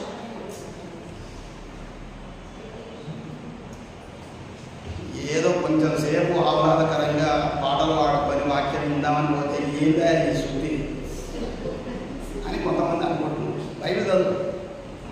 శుత్య లేకుంటే సుత్యన, సుత్యన నీకు ప్రకటన గ్రంథము ఎన్నో అధ్యాయము, 3వ అధ్యాయము చెప్పండి, చెప్పాలి, మీరు చెప్పాలని అడుగుతున్నా. 14వ వచనంలో నుండి చదువుతూ ఉంటే ఈ దరిద్రమైన నిలువెచ్చనైన ఈ లవోదిక సంఘం గురించి నది యేసయ్య రాపించిండు. ఎందుకు రాపించండు, దాని గురించి మనం ఎందుకు చదవాలంటే నువ్వు ఒకవేళ అట్టున్నవే లేవో అని సరి చేసుకునే దానికోసము ఈ రోజున ఈ సంఘం గురించి దేవుడు ఈ అగాపే బేతల్ చర్చిలో ఇప్పుడు ఉంటున్న ప్రజల ముందర పెడుతూ ఉంటున్నాడు. ఇది సుత్తే వాక్యమే, ఎలాంటిది? సుత్తే లాంటిది, శుద్ధి కానిదే. నీకు చరిత్ర ఎందుకు చెప్పినా తెలుసా? ఇంతసేపు నేను ఎందుకు చెప్పుకుంటూ వస్తున్నాను తెలుసా? నీకు అర్థం కావాలని, నీకు అర్థం కావాలని. ఈ లవోదిక సంఘములో దౌర్భాగ్యులు ఉన్నారు, దిక్కుమాన్యులు ఉన్నారు, దరిద్రులు ఉన్నారు, గుడ్డలు ఉన్నారు, దిగంబరులు ఉన్నారు. ఇప్పుడు చరిత్ర మీకు కొంచెం ఇది సహాయం చేస్తుంది. లవోదిక సంఘం ఏమన్నా చెప్పండి. లవోదిక సంఘం దేనికి ప్రసిద్ధి? ఏ దానికి ప్రసిద్ధి? అక్కడ ఎంత తయారైనది? ఓకే ఓకే ఓకే ఓకే జ్ఞాపకం, అందరికి జ్ఞాపకం వస్తున్నదా? లవోదిక సంఘంలో ఏమున్నది? కాబట్టి అక్కడనే స్టార్ట్ అయింది, వాళ్ళే తయారు చేసుకున్నాడు. దేవుడు ఇక్కడ ఏమంటున్నాడు? గుడ్డోలిరా అంటున్నాడు. కాటుగా పెట్టుకున్నావు కరెక్టే, కానీ నీ కన్ను కరెక్ట్ కనబడతలేవురా. బాహ్యమైన కన్ను కాటుగా పెట్టుకున్నారు. కాటుగా ఆడపిల్లలు ఎందుకు పెట్టుకుంటారంటే గుడ్లు మంచిగా కనబడాలని సృష్టిలో. అంతేకాకుండా దాని వెనకాల ఇంకో చరిత్ర ఏమంటే ఆ కన్ను కూడా బాగలేదు, మంచిది. ముస్లిమ్స్ కూడా పెట్టుకుంటారు, సురత్ అని చెప్పేసి వాళ్ళు పెట్టుకుంటారు. It's very good for you. ఇప్పుడు ఈ లవోదిక సంఘంలో కాటుగా ఉన్నది, కానీ దేవుడు ఏమంటున్నాడు వాళ్ళను? నువ్వు గుడ్డోలిరా అంటున్నాడు. చాలా మందికి ఆత్మీయ నేత్రాలు కనబడతలేవు. ఆత్మీయ నేత్రాలు ఏమైపోయినాయి? గుడ్డితనం కలుగజేస్తున్నాయి. బయట బాగానే చూస్తున్నావు, నాకు ఐసెట్ లేదు అని అనుకుంటున్నావు, నీ కళ్ళు కనబడతలేవు. ఎందుకు కనబడతలేవు అంటే నువ్వు చేసేటి అన్ని పాపాలే, నువ్వు చేసేటి అన్ని దౌర్భాగ్య పనులే, నువ్వు చేసేటి అన్ని లోకానుసరమే. కాబట్టి నువ్వు గుడ్డోనివి అని చెప్పేసి లవోదిక సంఘానికి అంటున్నాడు. ఒకవేళ నువ్వు దాంట్లో ఉన్నవేమో చూసుకో. రెండవది ఏమంటున్నాడు? నువ్వు దిగంబరివి అంటున్నాడు. ఏమంటున్నాడు? అక్కడ ఇంకేం తయారైతే, అక్కడ ఏం తయారైతే? కోట్లు తయారైతే, సూట్లు కోట్లు తయారైతే. వాళ్ళు కోట్లు వేసుకొని ఉంటారు, ఎందుకంటే చలి ప్రదేశం కదా. ఇప్పుడు అమెరికాలో వాళ్ళందరూ కూడా సూట్లు కోట్లు వేసుకొని ఉంటారు. కానీ దేవుడు ఏమంటున్నాడు? అరే నువ్వు సూట్లు వేసుకున్నావు కానీ నీకు బట్టలు లేవు అంటున్నాడు. చాలా మంది మంచి కాస్ట్లీ బట్టలు వేసుకుంటారు. ఇప్పుడు క్రిస్టమస్ కొంటారు చూడండి. ఇప్పుడు మినీ క్రిస్టమస్ మొత్తం ఇంట్లో ఉన్నాయని పెట్టుకొని వస్తారు. కానీ లోపల యేసయ్య లేకుంటే నీకు బట్టలు లేనట్టే. ఈ లవోదిక సంఘానికి చెప్పినట్టు నువ్వు దిగంబరిరా, నువ్వు దౌర్భాగ్యుడవు. లవోదిక సంఘానికి చెప్పినట్టుగా నువ్వు దిగంబరివి. కోట్లు అక్కడ తయారైతాయి, కోట్లు వేసుకుంటున్నారు, కానీ వాళ్ళు మాత్రం దేవుని దృష్టిలో వాళ్ళు బట్టలు లేని వాళ్ళ లెక్కనే. ఒకవేళ నీకు అన్ని ఉండవచ్చు, కోట్లు ఉండవచ్చు, ఈ కోట్లు ఉండవచ్చు, ఆ కోట్లు ఉండవచ్చు, చేతిలో కోట్లు ఉండవచ్చు, ఒంటి మీద కోట్లు ఉండవచ్చు, కానీ దేవుని దృష్టిలో నీ లోపల దేవుడు లేకుంటే నీవు ఆ డబ్బులు లేనివే, ఈ డబ్బులు లేనివే. ఎందుకనంటే ఇక్కడ ఏమంటున్నానంటే దిగంబరుడు అంటే దిక్కుమాలిన వాడు అంటే నీకు దిక్కు లేదు. ఆ లవైక సంఘం దేనికి కేంద్రం అని చెప్పినా 4 కుటుంబాల అదొక వాణిజ్య కేంద్రం, కానీ వాళ్ళకి ఏ దిక్కు పోవాలో తెలియదు. క్రీస్తు దిక్కు మాత్రం లేదు. దేవుని బిడ్డలారా, నేను ముగిస్తున్నా. ఇక్కడ దిగంబరుడై ఉన్నావని ఎరగక 10వ వచనం, నేను ధనవంతుడను, ధనాభివృద్ధి చేసి ఉన్నాను, నాకేమీ కుదరలేదని చెప్పుకొనుచున్నావు. చాలామంది ఈ మాట మీద ఉంటారు, నాకేం తక్కువ ఉండదు, నాకేం తక్కువ, ఏది వాంతో నాకేం పని, చర్చితో నాకేం పని, నాకు పాస్టర్ ఇదేంటి, నాకేం పని, దేవుడు అని దేవుడితో నాకేం పని, దేవుడు నాకు అనేది వాడు అన్నాడు. ఇట్నే ఏమన్నాడు, నా ప్రాణమా తినుము, తాగుము, సుఖించుము.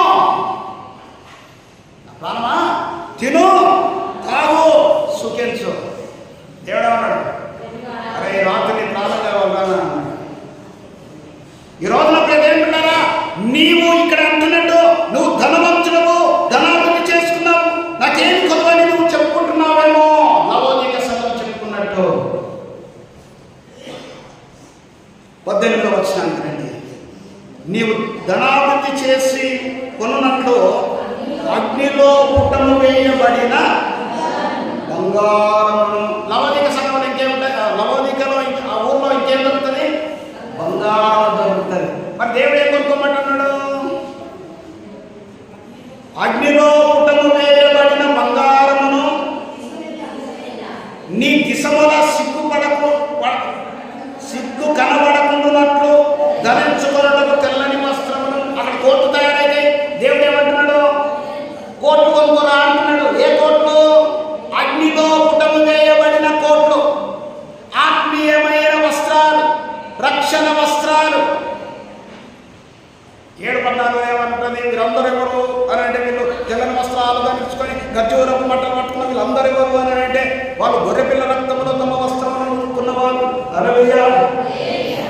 ఇక్కడ ఏమంటున్నాడు, దేవుడు ఏమేమి కొనుక్కోమంటున్నాడు, వాళ్ళకు కాటిక ఉన్నది, వాళ్ళకు బంగారం ఉన్నది, వాళ్ళకు కోట్లు వస్త్రాలు ఉన్నాయి. దేవుడు ఏం కొనుక్కోమంటున్నాడు, లవోదిక సంఘం వాళ్ళకు, నీవు బంగారం కొనుక్కో, నువ్వు వస్త్రాలను కొనుక్కో, నీకు దృష్టి కనుగొన్నట్లు నీ కన్నులకు కాటుకను నా యొద్ద కొనుక్కోమని నీకు బుద్ధి చెప్పుచున్నాను. ఏం తయారైతుంది అక్కడ, కాటుక తయారైంది. దేవుడు ఏమంటున్నాడు, అరే కాటుక కొనుక్కో అంటున్నాడు. వాళ్ళు కొనుక్కోవాల్సిన అవసరం నేను ఆళ్ళ తయారు చేస్తారా, కానీ బాహ్యమైన కాటిక పెట్టుకుంటున్నారు, కానీ అగ్నిలో పుటము వేయబడిన కాటిక వాళ్ళ దగ్గర లేదు. దేవుని బిడ్డలారా, నీ దగ్గర నువ్వు కందు కనబడుతున్నాయి అనుకుంటున్నావేమో. దేవుడు ఏమంటున్నాడంటే ఇవి కొనుక్కో అంటున్నాడు, కొనుక్కో అంటున్నాడు. దేవుడు కొనుక్కోమంటే ఎక్కడ దొరుకుతాయి, కోట్ల దొరుకుతాయా, వీరిపేట దొరుకుతాయి. దేవుడు ఏమంటున్నాడు, యెషయా గ్రంథం 55వ అధ్యాయం 1వ వచనం ఏం చెప్తున్నాడు, యెషయా గ్రంథం 55వ అధ్యాయం 1వ వచనం ఏం చెప్తున్నాడు, యెషయా 55:1 ఏం చెప్తున్నాడు, దప్పిక పొందిన వాళ్ళారా, అమ్మ లేచిన వాడు స్వచ్ఛంగా చదువు.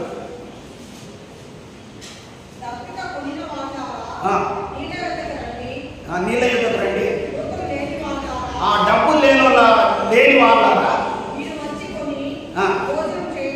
డబ్బు లేకుండా ఎట్లా కొంటారండి అక్కడ.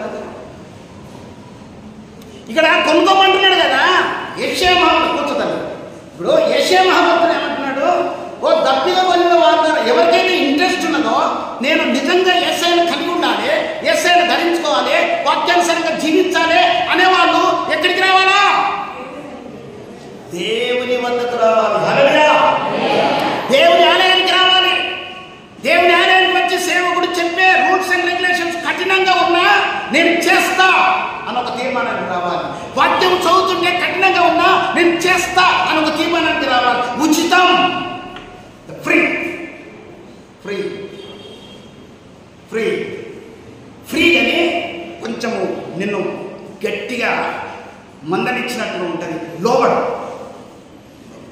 ఇక్కడ అదే చెప్తుంటున్నాడు, మీరు నా దగ్గరికి వచ్చి కొనుక్కోండి అంటే దేవుడు అంటున్నాడు అవి కూడా నేను ఫ్రీగానే ఇస్తారా? పైసలు లేని వాళ్ళు ఎవరైతే ఉన్నారో నా దగ్గరికి వచ్చి వాటిని తీసుకొని యెషయా మహాభక్తులతో లాభిస్తాడు. ఇక్కడికి రండి. 19వ వచనం, నేను ప్రేమించు వారిని అందరినీ గద్దించి శిక్షించుతున్నాను కనుక నీవు ఆసక్తి కలిగి మారు మనస్సు పొందుము. హల్లెలూయా. ఎవరైనా ఈ సంఘములో ఈ కూటములో ఎవరైనా ఇప్పుడు ప్రజెంట్ మూమెంట్ లేకుంటే ఈ లైవ్లో ఎవరైనా వింటున్నప్పుడు కూడా అక్కడ నేను మోకరించి నీ లోపల ఒకవేళ దిగంబరత్వము, ఆత్మీయమైన దిగంబరత్వము, ఆత్మీయమైన గుడ్డితనము, ఆత్మీయమైన ఏదైతే ఇక్కడ నవోదీక సంఘంలో మరి లేకుండా నిలువెచ్చని స్థితిలో ఉన్నట్టయితే దేవుడు గద్దించి, నేను కోపంతో ఎందుకు చెప్తాను తెలుసా? కోపం ఉన్న దగ్గరనే అన్న ఉంటాయి. మేము 5 అన్నదన్నాం. మా అన్న ఇంకోటి బాగా కోపం, ఆయన బాగా కోపం అంటే బాగా కోపం అన్నాడు. కానీ నన్ను పట్టించుకునేది ఎప్పటికైనా నాకు ఏమైనా కావాల్సి ఇచ్చేది. ఇక్కడ ఏమంటున్నాడంటే నేను ప్రేమించు వారినందరినీ, చదవండి మీరు 3 ప్రకటన 3:19, నేను ప్రేమించు వారినందరినీ. బైబిల్ తీస్తేనే చాలా మంది ఓపెన్ యువర్ బైబిల్స్. బైబిల్ లేకుండా మందిరం రావద్దు. ప్రకటన 3:19 మీరు జనరల్గా వినడానికి రావద్దు, ఎప్పుడైనా రాసుకోవాలా. నేను ప్రేమించు వారినందరినీ గద్దించి శిక్షించుతున్నాను. ఎప్పుడైతే నిన్ను ప్రేమిస్తాడో నీకు గద్దింపు ఉంటుంది, శిక్ష ఉంటుంది. నువ్వు ఒకవేళ దేవుని దగ్గరికి వస్తలేవు అని చెప్పేసి దేవుడు నిన్ను ఇబ్బంది కొలుపులో వేసిందేమో.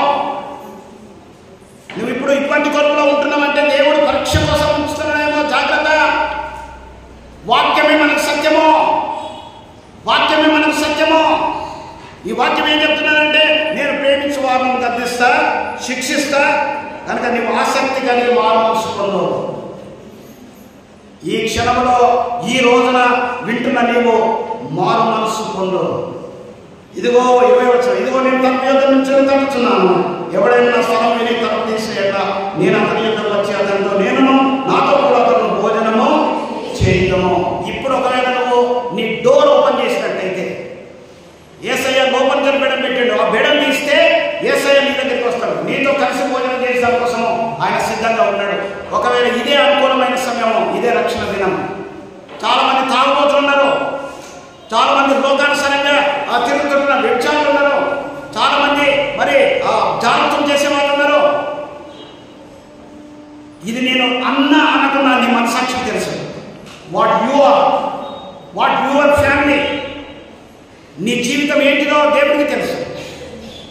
ఈ రోజున దేవుడే డైరెక్ట్ అంటున్నాడు, నువ్వు ఏ స్థితిలో ఉన్నావు, నువ్వు దేన్ని ప్రేమిస్తున్నావు, నువ్వు దేన్ని ప్రేమిస్తున్నావు, దేనికి నువ్వు అంకితమైన. చాలా మంది బల తీసుకుంటున్నారు. నా చేతులతోని బ్యాప్టిజం ఇచ్చిన వాళ్ళు చాలా మంది బల తీసుకుంటున్నారు. యేసయ్య రక్తంలో, యేసయ్య శరీరంలో పాపం పొందుతున్నారు. ఏంటిది నీ రోగం? What is your disease? నువ్వు చల్లగలేవు, వెచ్చగలేవు. ఉంటే చల్లగలవు. గుడికి రాదు దయచేసి. వేడుడు లోకంలో ఉండవు. గుడికి వస్తావా? దేవుని హత్తుకో, ఆయన శరీరంతో రక్తంతో పాల్గొనకూడదు. ఇది యేసయ్య స్వయంగా లవోదీక సంఘానికి రాస్తుంటున్నాడు. యోహాను డిక్టేట్ చేస్తుంటే యోహాను లవోదీక సంఘానికి రాస్తున్నాడు. లవోదీక సంఘం అట్లున్నది. ఈ రోజున అగాపే బేతెల్ సంఘం ఎట్లున్నది? ముగిస్తుంటున్నా 21వ వచనం, నేను జయించి నా తండ్రితో కూడా ఆయన సింహాసనం నందు కూర్చుండి ఉన్న ప్రకారము జయించు వాణిని నాతో కూడా నా సింహాసనంలో కూర్చుండనిచ్చేదాను. ఇది దేవుడు మనకి జయించే వ్యక్తులు. లోకాన్ని, లోక భాషలను, జయించే వ్యక్తులు. లోకంలో కష్టాలను, ఆయన శిక్షను, సాతాను పెట్టు మరి బాధలు, వేదనలు, అలనాడు ఫస్ట్ క్రైస్తవులలో నీరో చక్రవర్తి కానీ, మరి అప్పుడుంటున్న చక్రవర్తులు కానీ, నేనే ప్రభును, నన్ను డొమిటియన్ కానీ, నేనే ప్రభును, నన్ను మొక్కాలి అని అంటే మొక్కనందుకే యోహాను తీసుకువెళ్ళి కొంతమంది నీరో చక్రవర్తి ఏమో ఆ సింహాలకు వేసేవాడు. ఇంకొక చక్రవర్తి ఏమో తారులో ఉంచి ఆ దివిటి లెక్క అంటించి వాళ్ళు కాలుతుండే ఎంజాయ్ చేసేవాడు. కానీ డొమిటియన్ ఏం చేసేవాడు అంటే నీళ్లు లేని ప్రాంతంలో ద్వీపంలో తీసుకుపోయి పడేసేవాడు. యోహాను అట్లే పడేసేవాడు. ఈ రోజున ఏంటంటారా, ఆల్రెడీ శ్రమలు అనేటివి చాలా మంది పొందుతూ ఉంటున్నారు, చాలా మంది హింసించబడుతున్నారు, చాలా మంది ఇప్పటికే వాళ్ళు జైల్లో ఉన్నారు. వాళ్ళకు కనీసం వాళ్ళకు ఏం దొరుకుతలేదు తెలుసా, వాళ్ళకు బెయిల్ దొరుకుతలేదు. నువ్వు అనుకుంటున్నావు నేను చక్కగా ఉన్నానని చెప్పేసి. దేవుడు అంటున్నాడు, నీవు జయించితే ఒక రోజున రానన్నది యేసు ప్రభు దేవుడని. నువ్వు ఒకవేళ యోహాను అన్నాడు, నువ్వు యేసు ప్రభు దేవుడు కాదు, యేసు ప్రభు దేవుడు కాదు, డొమిటియన్ మాత్రమే దేవుడు అని చెప్పు అని అన్నాడు. నేను చెప్పా అని అన్నాడు. తీసుకుపోయాడు, పద్మాసలో పడేశాడు. ఎంతో మంది హతసాక్షులు. ఈ రోజున నీ దగ్గర దాకా రాలేదని అనుకుంటున్నావేమో, నువ్వు లోకంలో ఉంటున్నావేమో, ఇంకా నువ్వు మత్తులోనే ఉంటున్నావేమో, నువ్వు మత్తుగా తాగినప్పుడే యేసయ్య వస్తాడేమో. ఏంటిది పరిస్థితి? ఎత్తపడతావా? మరి ఇక్కడ అంటున్నాడు, నేను జయించి నా తండ్రితో కూడా ఆయన సింహాసనం కూర్చొని ఉన్నాను అంటే ఏంటిది? యేసుక్రీస్తు ప్రభువారు 33.5 సంవత్సరాలు ఈ లోకంలో ఉన్నప్పుడు ఆయన కూడా ఎన్నో శ్రమలు, కష్టాలు, ఇప్పటి కూడా ఆయన మీద నేరారోపణలు. సమరయ స్త్రీని ఉంచుకున్నాడు, లేకుంటే ఆయన ఇంకోదాన్ని ఉంచుకున్నాడు, యేసు ప్రభు ఉంచుకున్నాడు అని. ఈరోజు నీ కూడా అలాంటి నెపాలు, ఆరోపణలు నీ మీద పెడతారేమో. మనుషులు పెడతారో, బట్ట కాల్చి మీరేస్తారు. నాకేం తెలుసు, వాడు అంటు పెట్టుకున్నారని చెప్తారు. ఈ లోకం అటువంటిదే. యేసు ప్రభు అంటున్నాడు, నాకు జరిగినాయి అటువంటివి. ప్రకటన గ్రంథం ఆదారణ బుక్ అని నేను ఎందుకన్నా అనుకుంటున్నాను. ఈ ఆదార పుస్తకం భయపడే పుస్తకం కాదు, ఆదార పుస్తకం. ఆయన ఏమంటాడంటే, నేను జయించిన నువ్వు కూడా జయించు. నువ్వు ఏ కష్టాలలో పోతున్నావు నేను చూస్తున్నా, కానీ నువ్వు ఉండు. దేవుడు తప్పిస్తానని ఎప్పుడు కూడా అన్నాడు. నేను చూస్తున్నా. ఐ నో, నాకు తెలుసు. నువ్వు బాధపడదు, నాకు తెలుసు. చాలామంది నిన్ను దేవుడిని యేసులో నమ్ముకున్నందుకు నేను టార్చర్ చేస్తున్నాను. నాకు తెలుసు. ఈ భయంకరమైన శ్రమలు రాబోతున్నాయి, నాకు తెలుసు. శ్రమలలో నేను తప్పిస్తా అంటున్నాడు దేవుడు. ఏమంటున్నాడు? నాకు తెలుసు, నేను చూస్తున్నాను.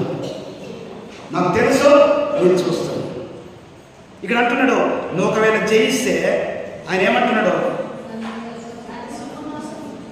అంటే ఎట్లుంటాడు? తండ్రి అయిన దేవుడు, కుమారుడు అయిన దేవుడు మధ్యలో కూర్చుని పెడతాడు. నేను బాబోయ్,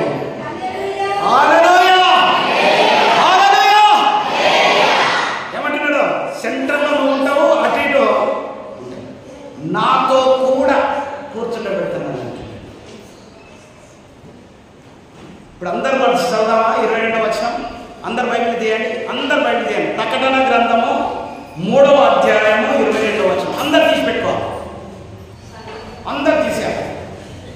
ప్రకటన గ్రంథము 3వ అధ్యాయము 22వ వచనం. నేను రెడీ 1 2 3 అంటే అందరు చదవాలి. చిన్నలు పెద్దలు అందరూ కూడా రెడీ. దొరికింది అందరికీ? అందరు దొరికిందా? చెప్పాలి నాకు. ఇది అందరు చూస్తున్నారా? ఓకేనా? చదవాలి అందరూ. రెడీ 1 2 3.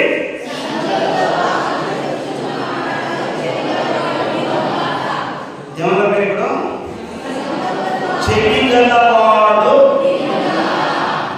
సంగములతో అంటే సంగములు తగ్గుతున్నారు. అందరికి చెవులు ఉన్నాయి కదా? ఇప్పటి మాటలని విన్నారు కదా? దేవుడు ఈ వాక్యమును ఇక్కడ విన్న ప్రతి ఒక్కరి లైవ్లో వింటున్న వాళ్ళకు కానీ విన్న ప్రతి ఒక్కరి జీవితంలో దేవుడు జయించి తండ్రితో కూర్చుండే స్థితి ఇచ్చునుగాక. మోకరించండి. నువ్వు ఏ స్థితిలో ఉన్నావో నేను